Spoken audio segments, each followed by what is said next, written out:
and welcome back to Diecast Graveyard. My name is Paul. Today we got a really cool build. We're gonna do a custom restoration of this Hot Wheels Redline AMX 2. Now this car was released in 1971 and it's a pretty cool car, but this one here, there's a lot of toning underneath. The wheels definitely need to be replaced. Now the flaps in the back that expose the engine, one of those is broken, and part of the rear window in the car itself is cracked. So we're going to do the best we can to give this a really cool restoration, but I think I'm going to alter the paint job a bit just to do something a little bit different. Well, let's not wait any longer. Let's go ahead and have some fun. Get your favorite beverage and follow along.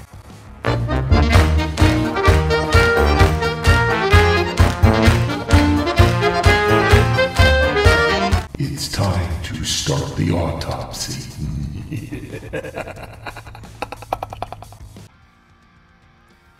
Here I've already got the car drilled apart, and we're going to evaluate the parts here. Get the windshield popped out. Now the body, like I said, there's a little bit of paint missing, but overall, underneath the paint, you can definitely see that there is a lot of toning there. So we're going to have to polish it up and do the best we can to remove the stains. The base itself isn't in too bad a shape. There's a lot of tarnish underneath. The wheels definitely need to be replaced. Those are cap style wheels, and I think the Redline shop has the answer for that. But then we'll polish up the base, and we'll do a really cool job on that. Now again, here's the windshield. The front looks pretty good, but these little wing windows in the back, one of them where my index finger is definitely cracked. So we're going to have to take care of that. Here's the engine that goes on the inside, which is really cool, but you never really see it, which kind of sucks there. And here is the back end. I think I got a replacement for this, but I'll have to search around a little bit, and we'll have to change that out. All right, let's go ahead and get started. Here I'm going to take the body, and I'm going to dip it in the embalming fluid, aka citrus strip. I mean, this is a graveyard channel, so you got to go with what's going on here, all right? So I'm going to dip it in the embalming fluid, and then we're going to put it on this tray, and we'll let it set. I did used to put the body and leave it in the citrus strip and let it soak, but I found out that if I left it in the citrus strip, sometimes I just either forgot it was there or just, you know, didn't pay attention to it for a few days. Now, if you do leave it in the citrus strip for a while, it is going to start to attack the metal a little bit. Just don't leave it in there too long. So I decided just to dip it in and put it on this tray. That way there, I can see it, and if the paint is bubbled off, I tend to get to it a little bit faster. And that's the only reason I went to this method. Let's go ahead and take care of the windshield. We're going to use some of the Plastex polish, and we're going to polish this up a little bit, and then we're going to go ahead and dip it in the gauzy. I got to be really careful with that back end because, like I said, that back window is cracked and it can snap really easy. Rub a little bit on there, find yourself a clean place on your cloth, and start rubbing. If you have to take some sandpaper to it, do that first, and then gradually increase the number on your sandpaper to smooth it out. So if you start with, say, a 600 or an 800, then go to 1,000, then go to a 1,500, maybe a 2,000. Work your way up so it's a lot smoother, and then when you do polish it up, it'll look really nice. Overall, the windshield is in pretty good shape, and just that, like I said, that annoying crack in the back there where my index finger is. Let's go ahead and dip that into the gauzy. This is really good stuff. Now you can use gauzy or you can use the Pledge Revive or the Future Floor Finish, anything that puts a really clear shine on it. I've used the Future, I've used the Pledge Revive, and I've used the gauzy. Now the gauzy is specifically made for this hobby, and that's why I like the gauzy. Now Who knows? Maybe it's actually future floor finish and nobody's told us. But I think it works better. I think the formula is really good, and I prefer using the gauzy. I want to give a shout out to Paul at Fat Guy Productions for introducing me to this product because it's fantastic. Yep, that's where I discovered that the plastic is broken, and I'm just going to have to suck it up because that's all I got right now. Now, this car was produced in the United States. It's only produced in the United States, so the windshield in there is going to be clear. Now, later on, there was a version of this car made called the Warpath, and they had blue windshields. We're going to take the base now and dip it in the lime-away and water mixture, and it's a 50-50 mixture, and we're going to put it in there for approximately 3 minutes. If you do leave it in there too long, it will get black, and I showed that in my last video. So this is something you need to be aware of. Let's let this soak for a few minutes and then we'll move on. After we scrub the base down with a brass brush, we scrubbed it down again with a toothbrush and some soapy water. Now we're going to polish it up. Here I'm using Flitz metal polish, and I love the Flitz. It's great stuff. You only need a little bit. I used to put a lot more on there, but hey, you put a lot on there, all you're doing is wasting it because the product works good and you don't need a whole bunch. Get your polishing tool ready. Here I've got my battery-powered Dremel, and I love the battery-powered Dremel because then you haven't got to mess around with electric cords. Man, that Flitz, look how fast the Flitz works. And you don't have to turn the Dremel on the highest setting, just enough to get the buffer to work, which is fairly low, really. And then you can control it a lot better also. Look at how nice that's looking already. Don't forget to hit that subscribe button and click on that little bell to be alerted to any future videos that come out.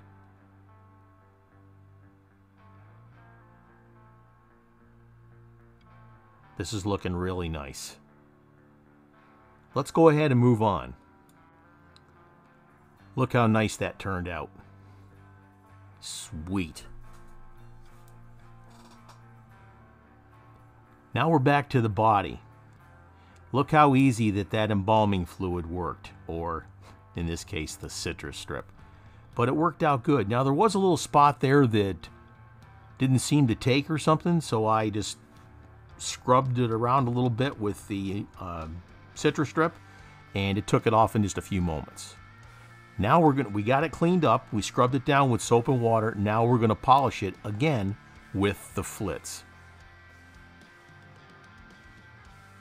The polish works so fast. It is absolutely amazing. And if you have a really good smooth finish on your metal, this Flitz is going to make it look like a mirror. Great, great stuff. Look at how fast that's working. Now you don't have to have a super mirror finish on your diecast car. You can if you want to, and it'll look really nice, but you don't have to go crazy on it, let's say. Now there are a few guys out there that are super good at making their car look like a mirror. And my hat's off to them because it's a lot of work, folks. Man, that's turning out great. Let's go ahead and move on. Here we've got the body ready. Now, the AMX2 never came in orange. So that's what I'm going to spray here as the first color. We're going to do 2 colors today. But this Spectraflame orange is absolutely beautiful. And again, the AMX2 never came in orange. So that's what we're going to use first. But we're going to do a really nice fade job on here. And that's why I call this a restoration custom, not just a restoration. Now, some people would have really liked to have left it purple or not even done a restoration on this at all. But you know what? I have cars like this, and some of them are in pretty good shape. Some of them are even brand new that I pull out of the package. But I wouldn't have a YouTube channel if I didn't do something with them. So that's why there's times when I do something really fancy with the paint job. Now again, I did the front in orange and the back I'm going to do in a different color, and you'll see what happens when that comes up. That's looking really nice. We'll let that set for just a little bit, and then we'll start putting on the next color. All right, the next color we're putting on is a root beer brown, and that's going to blend in with the orange really nice. You've still got to take your time though. Even though the front end may be tacky, it's still wet, so it has the opportunity to run if you put too much brown paint on it, so you got to be careful. Start off like you would the other paint job, some mist coats, put those tack coats on there, get it a little bit of drying time, and then move on. That brown is blending absolutely beautiful. Now obviously your red lines are not going to come with these two shades of colors, or honestly, like I said before, this particular car did not come in orange, and I don't believe it came in brown or root beer. I'd have to check that out too. But I wanted to give it something different, you know. Look at that. Look how nice that blends. This is definitely going to be a custom, but that's absolutely cool. All right, we got the base all polished up, but we still need to replace the tires. Run your knife over to the edge of the wheel, push it in, give it a twist. Same thing, over to the edge, give it a twist. Look how easy those come off. Now, not all of them come off that easy, but this one in particular, it did. You got two large wheels in the back and two medium meats in the front. Like I said, this was probably one of the better designs that Hot Wheels came up with, and they snap on if you want to put on new skins on there, and it's really easy to do. Beautiful. Absolutely beautiful. Looking good. Let's move on. And here's all the parts. Here's the body, orange to a root beer. We detailed the back end, that looks fantastic. Here's the base, got brand new meats all the way around. We polished up the base, that looks really good. Here's the engine. It's really a shame they put all the effort into that engine. It looks great, but you're not going to see it that often. Here's the glass. We're going to reuse the one with the crack in it because you really can't see it. And then here's the replacement back end or interior that I found, and that looks good. I think that I got that out of an old Warpath Hot Wheels. Lies! Lies! Do you hear me? With my creation! Lies! Here's what we started with. This purple AMX 2. And you can look at the matting in the paint and you can see that there's a lot of toning in there and there's a lot of chips. It just looks tired. The wires, or the wheels need to be replaced, excuse me. The wheels need to be replaced, and it just needs a good overall finish. And I love these old red lines, I really do. And it's a lot of fun to repair them, restore them, modify them, whatever, the way you want to. And don't let anybody try and give you any crap about, oh, you know, don't restore the red lines, you're ruining the value. You know what? They're your cars. They're your cars. And unless they're brand new, in a blister, and have never been taken out in their mint condition, they're not worth that much. Yeah, you see those exorbitant prices on eBay. If you pay them, it's up to you. And this is what we got to. Look at the beautiful paint job from that excellent Spectre Flame paint. I'm very happy with the way this turned out. Restore your cars the way you want to. If you want them to be black, now there's no Hot Wheels red lines that are black. I've seen a lot of people do it, and they look great. And I look at them, I say, wow, I'm going to do that one of these days too, and I am. But they look fantastic. Do your hobby the way you want to, and you'll enjoy it. It's yours, it's your collection, or if somebody comes to you and says, hey, can you do this for me and paint it pink with green polka dots. Sure, I can do that. Show me the money. But, I mean, even if it's for a friend and you're doing it for free, I mean, do what you like. It's completely up to you. And you folks can do this hobby. Just do what we do in the videos. Thank you for joining me today on Diecast Graveyard. We've got a lot more videos coming up in the future, so go ahead and hit that subscribe button. And thank you again for joining me here today. If there's something you'd like to see, put it in the comments. Thank you, and cheers.